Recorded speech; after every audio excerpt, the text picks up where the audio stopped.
بسم اللہ الرحمن الرحیم۔ السلام علیکم۔ بہلول رانا ہمیشہ کی طرح خلیفہ ہارون الرشید کو نصیحت کرنے کے لیے محل میں آئے۔ انہیں معلوم تھا کہ اس عباسی خلیفہ کے سر پر جوں تک نہیں رینگتی، لیکن عادت سی ہو گئی تھی کہ وہ کبھی کبھار محل میں آ کر اشاروں میں خلیفہ ہارون الرشید کو سمجھائیں کہ وہ غلطی پر ہیں۔ خلیفہ ہارون الرشید بھی بہلول رانا کی باتیں سننے کا عادی ہو چکا تھا، اگرچہ وہ سخت باتیں کرتے تھے اور خلیفہ کے ساتھ گستاخانہ رویہ اپناتے تھے، اس کے باوجود بھی خلیفہ بہلول رانا رحمۃ اللہ علیہ کی باتوں کو سنجیدہ نہیں لیتے تھے۔ لیکن اب کی دفعہ بہلول رانا رحمۃ اللہ علیہ نے بھری محفل میں ایسی حرکت کر دی کہ جس سے خلیفہ ہارون الرشید بہت ناراض ہوا یوں کہ بہلول رانا شاہی دربار میں داخل ہوا تو دیکھا کہ دربار میں خلیفہ کے ارد گرد لوگوں کی ایک بڑی تعداد موجود ہے۔ جس طرف بھی بہلول نے نظر گھمائی کہیں بھی بیٹھنے کی جگہ نہ ملی۔ ساتھ ہی اس نے یہ بھی احساس کیا کہ کوئی شخص ان کو دیکھ کر خوش نہیں ہوا۔ وہ تھوڑی دیر تک کھڑے ہو کر لوگوں کو تکتے رہے، اس کے بعد مجمع کو چیرتے ہوئے سیدھے تخت کی طرف بڑھنے لگے اور خلیفہ ہارون الرشید کے ساتھ تخت پر جا بیٹھے۔ دربار میں بیٹھے ہوئے خوش آمدی لوگ چیخنے چلانے لگے کہ یہ کیسی حرکت ہے، یقیناً بہلول رانا دیوانہ ہو گیا ہے۔ ابھی تک خلیفہ کی کسی نے ایسی بے احترامی نہیں کی جیسے آج بہلول رانا نے کی ہے۔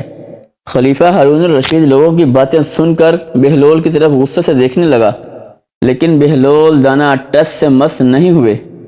بہلول کے چہرے پر ہلکی سی مسکراہٹ تھی، غصے سے ہارون کی زبان بند تھی۔ وہ احساس کر رہا تھا کہ بہلول نے اس حرکت سے دوسروں کے سامنے خلیفہ کی توہین کی ہے۔ سب لوگ حیران ہو کر خلیفہ اور بہلول کی طرف دیکھ رہے تھے۔ ہارون گہری سوچ میں پڑ گیا، لیکن اسے سمجھ ہی نہیں آ رہا تھا کہ کس طرح بہلول رانا سے اپنی جان چھڑوائے۔ اچانک اس کے ذہن میں ایک ترکیب آئی۔ وہ ایک ہلکی سی مسکراہٹ سے بہلول کی طرف دیکھنے لگا۔ اگر آپ تکلیف کر کے ہم سے ملنے آ ہی گئے ہو تو تم سے ایک سوال کرنا چاہتے ہیں۔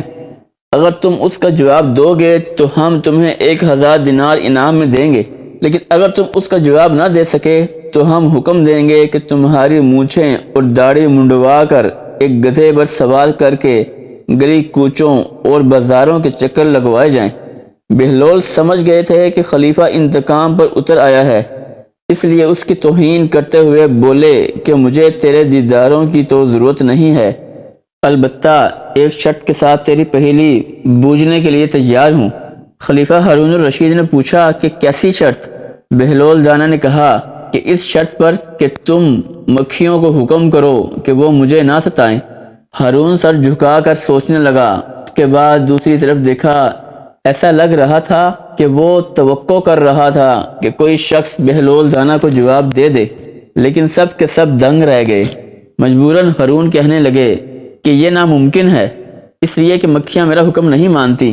بہلول حقارت سے ہارون کی طرف دیکھنے لگا، تم کیسے بادشاہ ہو کہ ان ناچیز مکھیوں کے سامنے عاجز ہو؟ تمام درباری کہکہے لگا کر ہنسنے لگے۔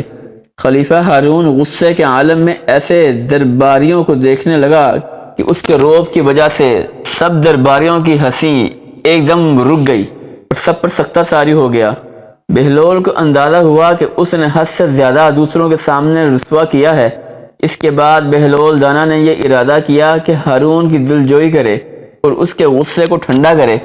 انہوں نے خلیفہ ہارون الرشید سے کہا کہ اب اپنی پہیلی پوچھو، میں کسی شرط کے بغیر اسے بوجھنے کے لیے تیار ہوں۔ خلیفہ نے کہا، اگر تم نہیں بتا سکتے تو وہ سزا دوں گا جو میں نے کہی تھی۔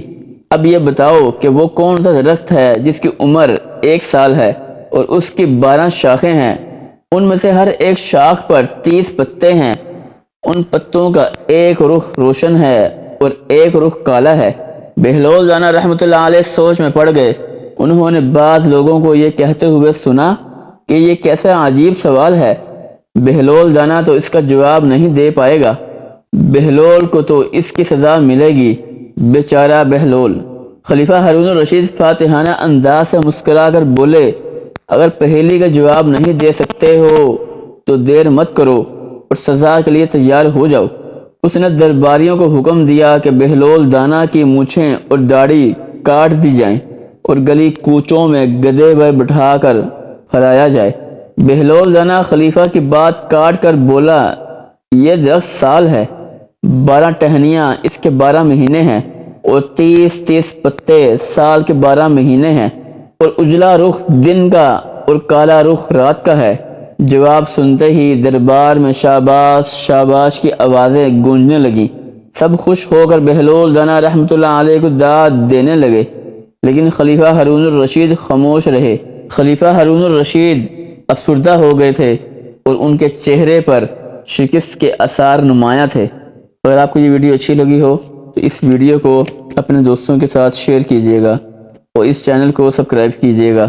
جزاک اللہ۔